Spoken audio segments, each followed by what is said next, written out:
Hello everyone, following the most recent update on RS3, which introduced the new combat skill necromancy, but also completely changed the way experience points are distributed all around the game. So I had decided to test a few training methods to see which work best, and just taking note of the XP rates for each of them, and the purpose of this video is sharing the results with y'all.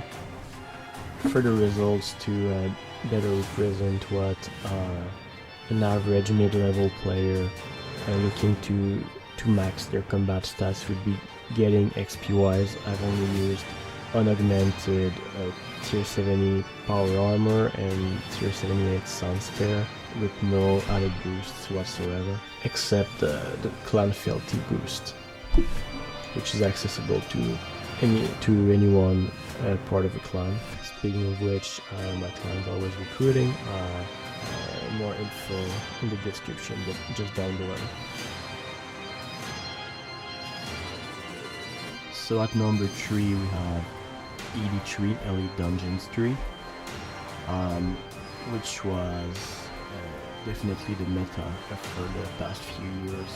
I remember when you could easily get over 1 million XP an hour without any boosts. It has been nerf after nerf for this training method, but it's still pretty interesting. It's not the same XP as it once was, but it's definitely still worth doing, especially if you're with a team, since you can be up to 3 people running it.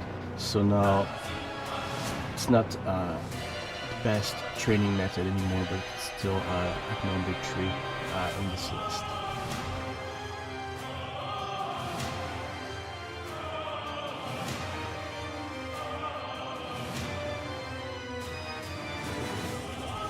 So number 2 is Ravenous Goals. If you have Ancient Magics, Blood Barrage is a nice touch here since they're weak to fire magic. You can easily access them by the trapdoor southeast corner of the Slayer Tower, and they're honestly very AFKable. You can, with like, maybe not with the armor up rock here since it's only T70, but with nicer armor and soul split activated, you can easily just sit there and hit them for a very nice amount of XP.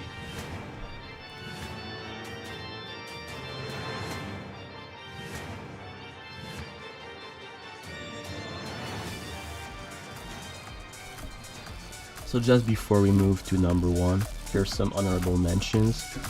The Exiled Calphit's Marauders, you can access them by the Exiled Calphit's Lair.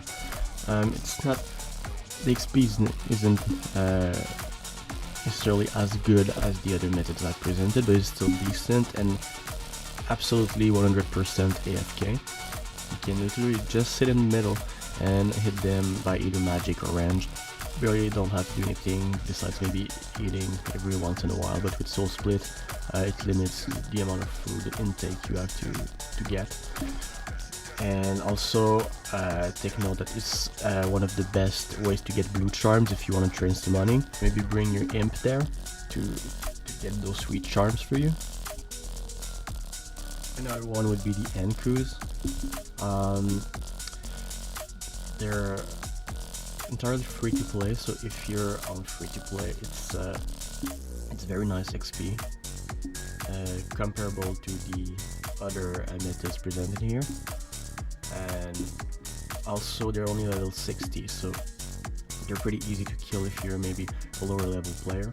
Another one would be the Vire Lords. If you have if you're far enough in the Mirak Quest series, a series I really enjoyed, you should check it out. Because they can only be hurt by the Sun Spare or Blisterwood weapons, so you will need that. And if you can get to them, it's the XP is pretty nice, comparable to ED3, and the drop table is actually decent. And on top of that, you're getting small amounts of prayer XP by cremating the bodies of your victims. And as you have maybe already guessed, number 1 is the Abyss. It's nothing new, it's been around for a while, and it seems to be back on top as the best training method. If you know how to use your area of effect abilities. You can get there by the Zamorak Mage in the wilderness. You don't have to worry about being PK'd anymore, since if you don't declare for PvP, you won't get attacked by other players in the wilderness. So once you get there, you just have to find a corner that hasn't already been taken by another player. Southeast and southwest corners are the way to go usually.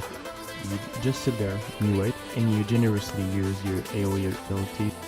And also, if you're with magic, then Ancient Magic's Ice Barrage or Blood Barrage is always a nice touch too.